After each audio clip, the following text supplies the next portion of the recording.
Good evening, ma'am. Kuire ini boxes khagi sum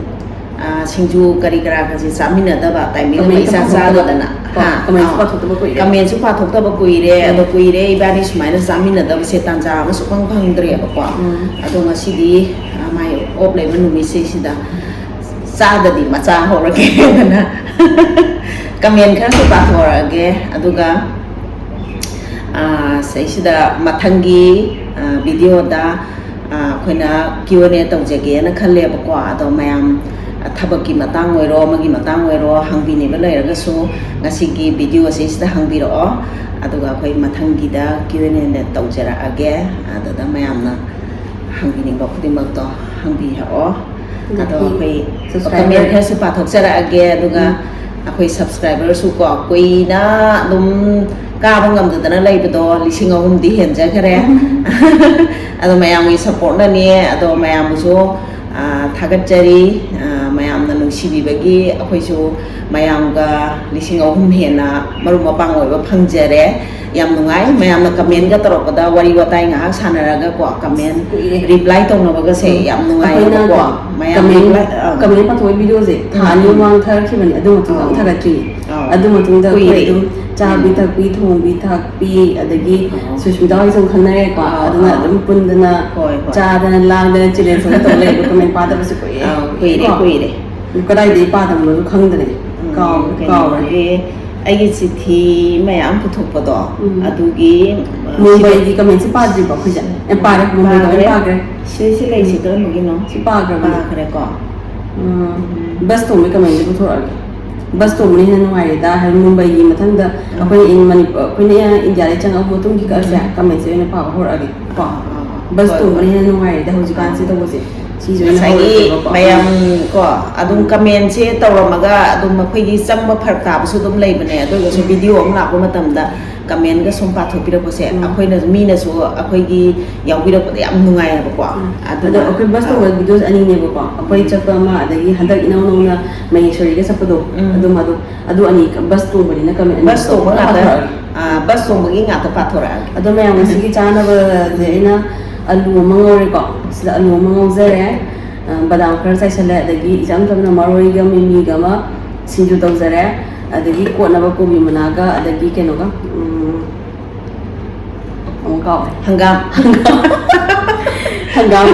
hangam matun do adu ko adan ado season ina ice tea semane hay gedra hay hawada hawada khade hawel na chamas kar chaw to ice tea hawel mo ai se sai thì cô chị nung ngai thì tao đợi anh ngô vì đại cô nung ngai nào ai lấy xem video là mình cô nung ngai video là mình chính thống vậy hỏi hotel hàng hàng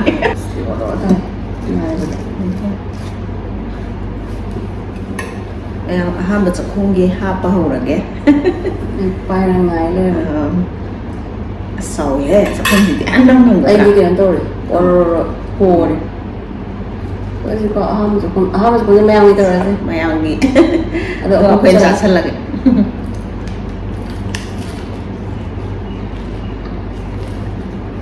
ấy dụ nhìn ra hàng học của đâm hỏi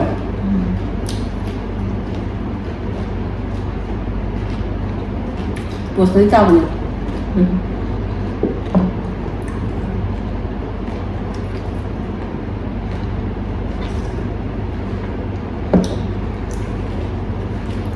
bas to magi comment di kwai ha ma da lai guru hana le me pa pa ba dạ sai lo ba pa aga bao reply da question han bi ni na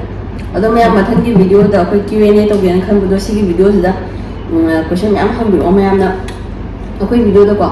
thabaki mutan han ko sem yaw bu do ado comment ni yem sang ani ba na Q&A da khar khumjar age bu me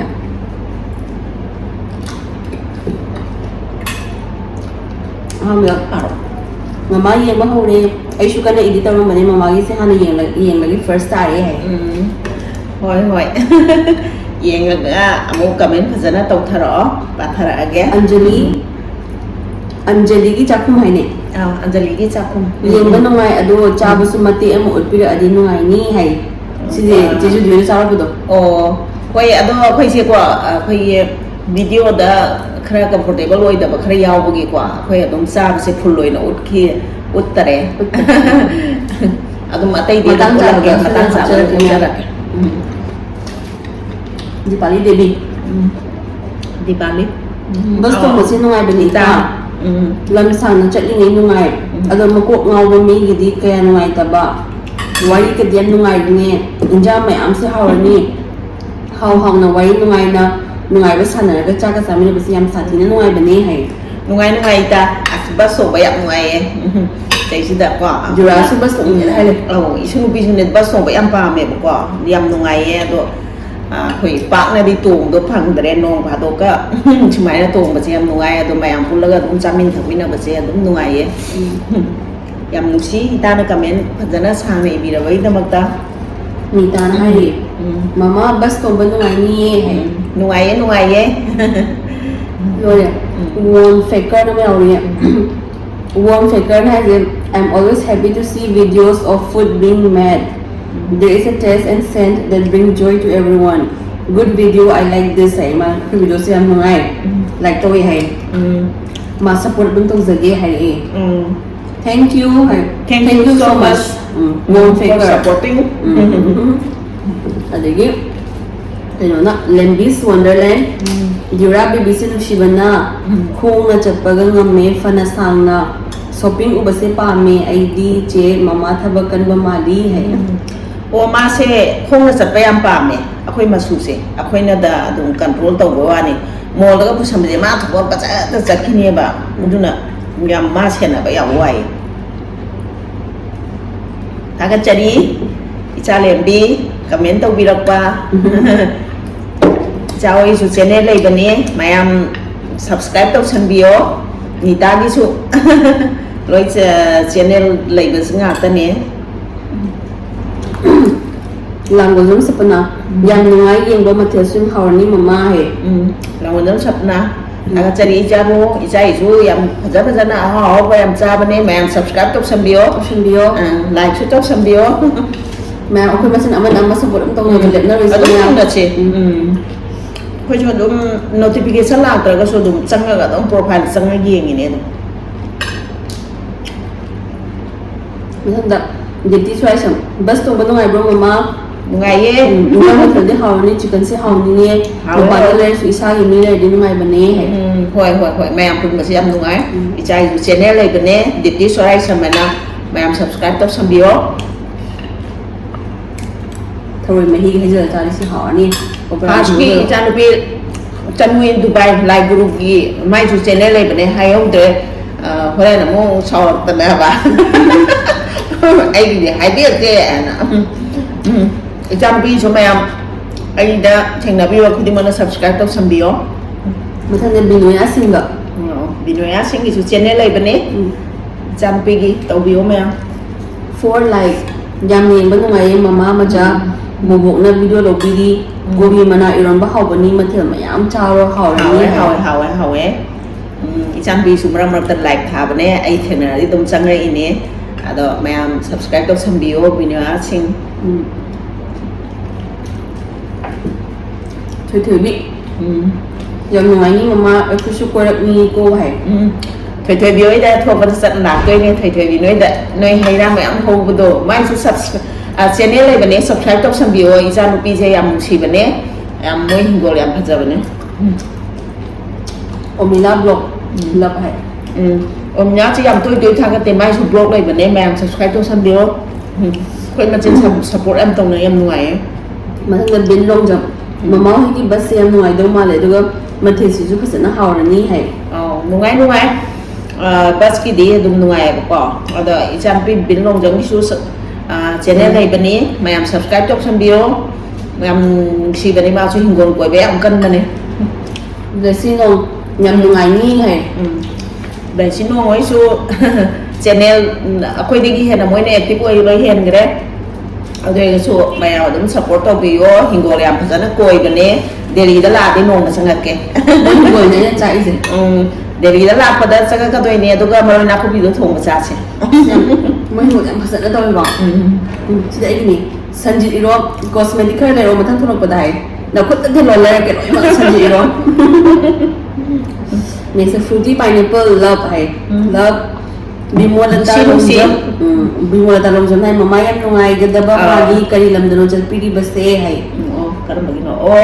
akhoi si adum lam kai habe Gudibia natra on chapda Gudibia ka we ahoina chali do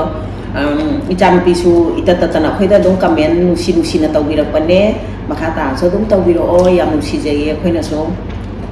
aidi ko khanwai ta hangam na sa yam sanare mayam wasmai wari sanabje ko ka loi kadai wai chakhano khangdi lai dum hai ni kanana thoni no do pujari masama le hairi do hai pujari se romen gidune mane mane khoi icha ching ama lai mano thogi ni mane khonjel lam ta ri do masati utpa yadri khar lai uttoi ne thomba thapali hai razan man mu thong di ne jek tong ni ai leite tare ko romen an so blessing hai re bas se masayam na ale na le si de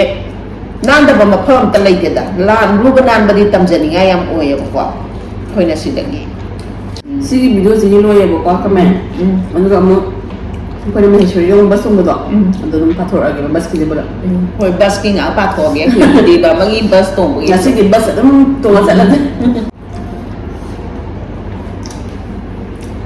si bas ko ga ku de ya ne ta mo men da yen ho ba sa ba di sherman hai first time aina hai oi champa bi sharma su mai su channel lai bani champa che sabado yamna khoi su appetite oi bani ma gi sa ma se uraga ado mayam subscribe to sambio champa bi sharma ge ni tan hai 38 like mama nice sharing hai thagachari chabu mathang Anjali ki chakhum Anjali yam nungai video hai Anjali ba icha nupi si su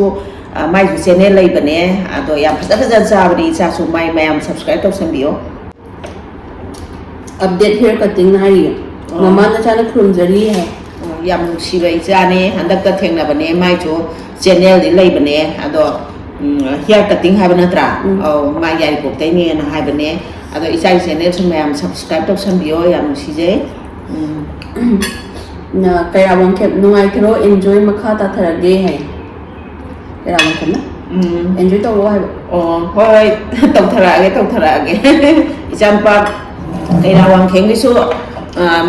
kana na champi maming da ni ko mai do lai ba moi su channel lai bane ado mayam subscribe to sambio yam si ba hoi ma moi na first channel bani hoi mayam ga di sangdam na ya ponte moi gi di channel do Dipti hai loi white to tem phasari ko lipstick color loi phasai nupi hai ni makeup ta ngos bina tani hawni jang shum romba hawni salad su hawni hai kana akoi haineru budi na te ko adum chak manar le ram ba hai ta ado adagi lipstick khan bado video namak ta bagi tawa ne khud ta te ba mayam do uri na ina video ma am hapu da khoi khan ma khalbam khang tra bani last Sushmita sapam na hai nungai yeng ba hai nang yaw da se miss tawe nang su lipstick khan mo de yaw sara ma di ba ngai ga dan desino blessi su am na pa me bas to ba hai angang le dung loi pa me mamang do loi ba subscribe to mai loi hai re ko sa mana ngane do wow binoya sing nai 19 like mama na hena na ha ma le camera no yam ni jura masam sange lipstick color loi phasai hijab ma chusi phasai yam ing na lem na phasai priyanka isu khang to laga chagal le khoi su na wa ni yam chare hu ji ji sani ka to ba ni khang to pa yam hau ne lek pa do yam pa me khang to ba anu khoi ahan ne na ngang ni lipstick se lagi ra ne uri ke pa me lipstick se ai di kajal di kya ye kan na da lipstick ti yam pa me uri ke pa me lipstick se adum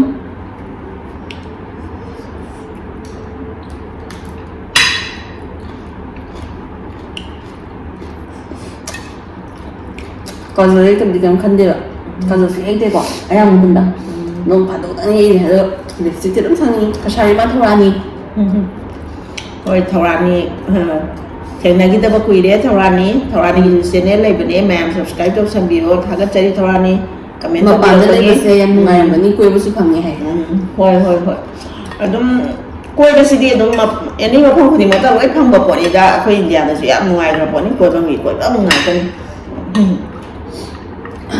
ꯑꯗꯨꯒ ꯂꯥꯡꯒꯣꯜꯖꯝ ꯆꯠꯄꯅ ꯌꯥꯝ ꯅꯨꯡꯉꯥꯏ ꯌꯦꯡꯕ ꯃꯊꯦꯜꯁꯨ ꯍꯥꯎꯔꯅꯤ ꯃꯃꯥ ꯍꯥꯏ ꯍꯥꯎꯋꯦ ꯍꯥꯎꯋꯦ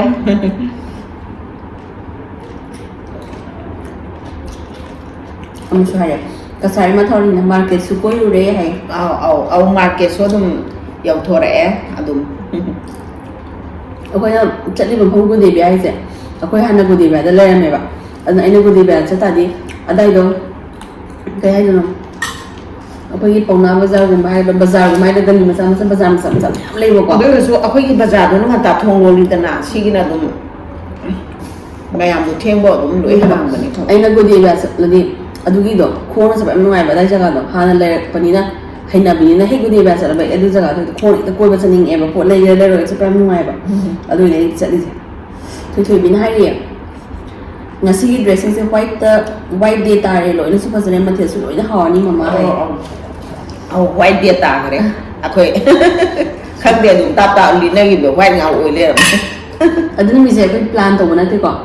ꯑꯩꯁꯦ ꯅꯥꯏꯠ ꯆꯠꯀꯗꯕꯅꯦꯕ ꯑꯗꯣ ꯈꯪꯍꯧꯗꯅ ꯁꯨꯇꯤ ꯄꯤꯊꯣꯔꯛꯄ ꯁꯨꯇꯤ ꯄꯤꯊꯣꯔꯛꯄꯁꯤꯗꯤ ꯑꯁ ꯂꯥꯁꯁꯦ ꯀꯣꯏꯕ ꯆꯠꯊꯣꯛꯎꯔꯁꯦꯅ ꯕꯁ ꯇꯣꯡꯉꯩ ꯀꯣꯏ ꯆꯠꯄꯅꯤ ꯃꯣꯏ ꯕꯁ ꯇꯣꯡꯕ ꯌꯥꯝ ꯄꯥꯝꯖꯩꯅ ꯕꯁꯇ ꯀꯣꯏꯕ ꯄꯨꯕꯅꯤ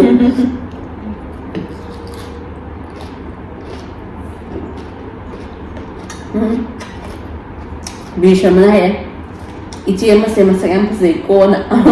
ꯐꯖꯕꯅꯦ ꯂꯝꯖꯤꯡꯕꯤꯗꯅꯤ ꯄꯨꯟꯁꯤ ꯍꯥꯎꯔꯤꯉꯩꯗ ꯁꯂꯥꯠꯁꯦ ꯑꯩꯁꯨ ꯌꯥꯝ ꯄꯥꯝꯃꯦ ꯁꯨꯃꯥꯏꯅ ꯄꯨꯜꯂꯒ ꯆꯥꯕꯁꯦ ꯃꯍꯥꯎ ꯑꯃꯅꯤ ꯍꯥꯏ ꯑꯗꯨꯒ ꯑꯃꯁꯨ ꯍꯥꯏꯌꯦꯕꯀꯣ ꯗ꯭ꯔꯦꯁꯤꯡ ꯂꯣꯏꯅ ꯃꯥꯟꯅꯩꯌꯦ ꯃꯁꯤꯁꯨ ꯂꯣꯏꯅ ꯐꯖꯩꯌꯦ ꯉꯁꯤꯗꯤ ꯃꯃꯥ ꯌꯥꯝ ꯅꯣꯛꯊꯣꯛꯄꯒꯨꯝ ꯇꯧꯋꯤ ꯍꯥꯏ ꯑꯍꯧ ꯂꯝꯖꯤꯡꯕꯤ ꯗꯦꯂꯤ ꯄꯨꯟꯁꯤꯁꯤꯁꯨꯀꯣ ꯃꯥꯏꯁꯨ ꯆꯦꯅꯦꯜ ꯂꯩꯕꯅꯦ ꯑꯗꯣ ꯌꯥꯝ ꯅꯨꯡꯁꯤꯕꯅꯤ ꯑꯗꯨꯝ ꯃꯥꯒꯤꯁꯨ ꯅꯨꯡꯉꯥꯏꯕ ꯌꯥꯝ ꯊꯥꯒꯠꯄꯅꯦ ꯃꯌꯥꯝ ꯁꯕꯁꯀ꯭ꯔꯥꯏꯕ ꯇꯧꯕꯤꯌꯣ ꯂꯥꯏꯒꯨꯅ ꯍꯥꯏꯌꯦꯕꯀꯣ ꯕꯁ ꯇꯣꯡꯕꯁꯨ ꯅꯨꯡꯉꯥꯏꯕꯅꯤꯗ ꯚꯔꯥꯁꯦ ꯄꯩꯁꯥ ꯑꯣꯏꯅ ꯄꯤꯕꯔꯣ ꯏꯟꯁꯥꯡ ꯃꯁꯛ ꯈꯨꯄ ꯑꯁꯤꯗꯤ ꯇꯤꯟ ꯑꯗꯨꯝ ꯌꯣꯠꯂꯦ ꯍꯥꯏ ꯏꯟꯖꯥꯡꯒꯤ ꯋꯥꯐꯝꯁꯤꯗꯤ ꯇꯥꯃꯣ ꯔꯣꯃꯦꯟ ꯃꯈꯨꯠ ꯃꯁꯥꯁꯦ ꯑꯗꯨꯅ ꯑꯩꯈꯣꯏ ꯃꯌꯥꯝꯁꯨ ꯑꯗꯨꯝ ꯃꯥꯅ ꯑꯗꯨꯝ ꯊꯣꯡꯉꯦ ꯑꯗꯨꯒ ꯍꯥꯎꯁꯨ ꯑꯗꯨꯝ ꯍꯥꯎꯔꯦ ꯑꯗꯨꯒ ꯇꯣꯡꯕꯒꯤ ꯄꯩꯁꯥ ꯄꯤꯕꯁꯦ ꯃꯣꯕꯥꯏꯜ ꯕꯥꯏꯅꯤꯡꯒꯤꯗꯤ ꯀꯥꯔꯠꯇ ꯄꯤꯈ꯭ꯔꯦꯕ ꯑꯗꯨꯒ ꯃꯍꯦꯁꯣꯔꯤꯁꯦ ꯃꯥ ꯀꯥꯔꯠ ꯄꯣꯛꯄ ꯀꯥꯎꯔꯕꯗꯒꯤ ꯄꯩꯁꯥ ꯑꯣꯏꯅ ꯄꯤꯕ ꯄꯩꯁꯥ ꯑꯣꯏꯅ ꯄꯤꯕꯁꯨ ꯌꯥꯏ ꯌꯥꯏ ꯀꯥꯔꯠ ꯄꯤꯔꯒꯅ ꯍꯦꯟꯅ ꯇꯣꯡꯖꯩꯌꯦꯀꯣ ꯀꯥꯔꯠꯅ ꯇꯣꯡꯖꯕ ꯕꯤꯝꯅꯧꯖꯝ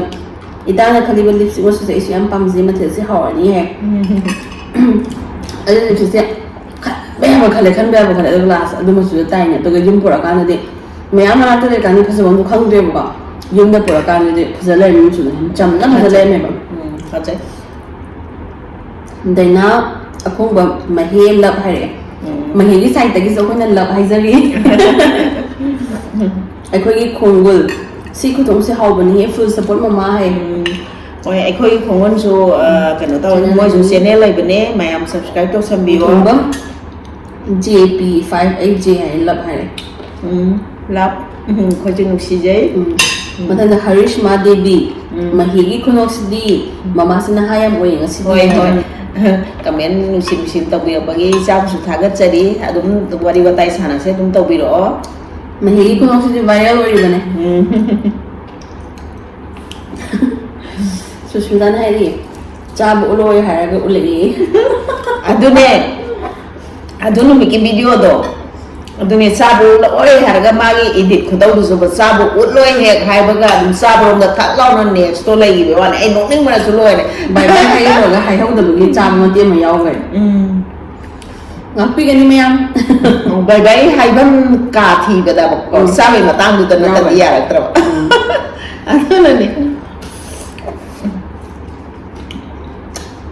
ꯀꯩꯔꯥꯋꯥꯡꯈꯦꯝ ꯀꯦꯃꯦꯔꯥ ꯋꯨꯃꯦꯟ ꯈꯣꯟꯖꯦꯜꯁꯦ ꯈꯪꯕ ꯃꯥꯜꯂꯤꯗ ꯍꯥꯏ ꯈꯪꯅꯤ ꯑꯗꯨꯝ ꯏꯇꯠ ꯇꯠꯇꯅ ꯇꯥꯕ ꯈꯣꯟꯖꯦꯜꯅꯤ ꯂꯝꯖꯤꯡꯕꯤꯗꯅꯤ ꯄꯨꯟꯁꯤ ꯂꯥꯏꯛ ꯅꯝꯃꯦ ꯑꯩꯁꯨ ꯍꯥꯏ ꯊꯥꯒꯠꯆꯔꯤ ꯏꯆꯥꯕꯨ ꯑꯅꯨ ꯐꯦꯃꯤꯂꯤ ꯐꯟ ꯃꯃꯥ ꯂꯥꯏꯛ ꯍꯦꯟꯅ ꯅꯝꯃꯦ ꯍꯥꯏ ꯏꯆꯥꯅꯨꯄꯤ ꯑꯅꯨ ꯐꯦꯃꯤꯂꯤ ꯐꯟꯒꯤꯁꯨ ꯆꯦꯅꯦꯜ ꯂꯩꯕꯅꯦ ꯌꯥꯝ ꯅꯨꯡꯉꯥꯏꯕꯅꯦ ꯃꯌꯥꯝ ꯆꯪꯉꯒ ꯑꯝꯇ ꯁꯕꯁꯀ꯭ꯔꯥꯏꯕ ꯇꯧꯁꯟꯕꯤꯌꯣ ꯃꯥꯒꯤ ꯆꯦꯅꯦꯜꯗꯣ ꯌꯥꯝ ꯅꯨꯡꯁꯤꯕꯅꯦ ꯃꯌꯥꯝ ꯁꯕꯁꯀ꯭ꯔꯥꯏꯕ ꯇꯧꯕꯤꯌꯣ ꯂꯥꯏꯛ ꯇꯧꯕꯤꯌꯣ ꯁꯥꯄꯝ ꯃꯥꯙꯕꯤ ꯂꯕ ꯍꯥꯏ ꯁꯥꯄꯝ ꯃꯥꯙꯕꯤꯅ ꯊꯥꯒꯠꯆꯔꯤ ꯅꯨꯡꯁꯤꯕꯤꯕ ꯑꯩꯈꯣꯏꯅꯁꯨ ꯅꯨꯡꯁꯤꯖꯩ ꯕꯤꯔꯁꯃ ꯕ꯭ꯂꯣꯛꯅ ꯑꯦꯁꯤꯒꯤ ꯕꯁ ꯍꯪꯉꯦ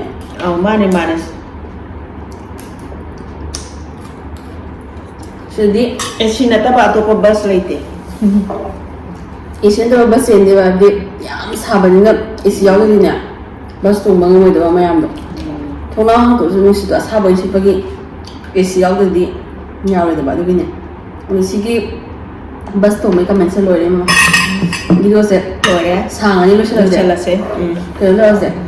ꯑꯗꯣ ꯁꯤꯒꯤ ꯚꯤꯗꯤꯑꯣꯁꯤꯗ ꯃꯌꯥꯝ ꯀꯃꯦꯟ ꯇꯧꯕꯤꯔꯛꯑꯣꯕꯀꯣ ꯁꯤꯗ ꯀꯃꯦꯟ ꯇꯧꯕꯤꯔꯛꯄ ꯃꯌꯥꯝꯗꯣ Q&Aꯒꯤ ꯚꯤꯗꯤꯑꯣ ꯑꯣꯏꯅ ꯑꯣꯏꯁꯦꯕ ꯑꯗ ꯁꯤꯗ ꯀ꯭ꯋꯦꯁꯟ ꯃꯌꯥꯝ ꯍꯪꯅꯤꯡꯕ ꯃꯌꯥꯝꯗꯣ ꯍꯪꯕꯤꯔꯛꯑꯣ ꯑꯗꯨꯒ ꯁꯤꯗ ꯍꯪꯕꯤꯔꯛꯄ ꯀ꯭ꯋꯦꯁꯟ ꯃꯌꯥꯝꯗꯣ ꯃꯊꯪꯗ ꯑꯩꯈꯣꯏ ꯔꯤꯄ꯭ꯂꯥꯏ ꯄꯤꯅꯕ ꯍꯣꯠꯅꯖꯔꯛꯀꯦ ꯃꯌꯥꯝ ꯑꯗꯣ ꯈꯪꯕꯤꯅꯤꯡꯕ ꯊꯕꯛꯀꯤ ꯃꯇꯥꯡ ꯑꯣꯏꯔꯣ ꯑꯩꯈꯣꯏꯅ ꯁꯤꯗ ꯀꯃꯥꯏꯅ ꯆꯪꯉꯛꯈꯤ ꯍꯥꯏꯕ ꯑꯣꯏꯔో ꯁꯨꯝ ꯀꯃꯦꯟ ꯃꯆꯥ ꯃꯆꯥ ꯍꯣꯏ ꯄꯤꯔꯛꯄ ꯅꯣꯏꯅ ꯃꯌꯥꯝꯗꯣ ꯂꯣꯏꯅ ꯈꯪꯗ꯭ꯔꯒꯁꯨ ꯑꯈꯪꯕꯗꯤ ꯑꯗꯨꯅꯦ ꯑꯗꯨꯝ ꯁꯤꯌꯥꯔ ꯇꯧꯔꯛꯅꯕ ꯁꯤꯗ ꯀꯃꯦꯟ ꯇꯧꯕꯤꯔꯛꯑꯣ ꯃꯌꯥꯝ ꯑꯩꯈꯣꯏ ꯑꯗꯨꯝ ꯔꯤꯄ꯭ꯂꯥꯏ ꯇꯧꯖꯔꯛꯀꯦꯕ ꯑꯗꯨꯗꯤ ꯁꯦ ꯂꯣꯏꯁꯤꯜꯂꯁꯦꯀꯣ ꯚꯤꯗꯤꯑꯣꯁꯦ ꯑꯗꯣ ꯆꯥꯅꯕꯁꯨ ꯑꯗꯨꯝ ꯂꯦꯝꯍꯧꯔꯦ ꯑꯩꯈꯣꯏ ꯑꯗꯨꯝ ꯀꯣꯟꯅ ꯆꯥꯍꯧꯔꯒꯦ ꯚꯤꯗꯤꯑꯣꯁꯦ ꯌꯥꯝ ꯁꯥꯡꯉꯅꯤ ꯃꯇꯥꯡꯁꯤꯗ ꯂꯣꯏꯁꯤꯟꯖꯔꯒꯦ ꯃꯌꯥꯝ ꯕꯥꯏ ꯕꯥꯏ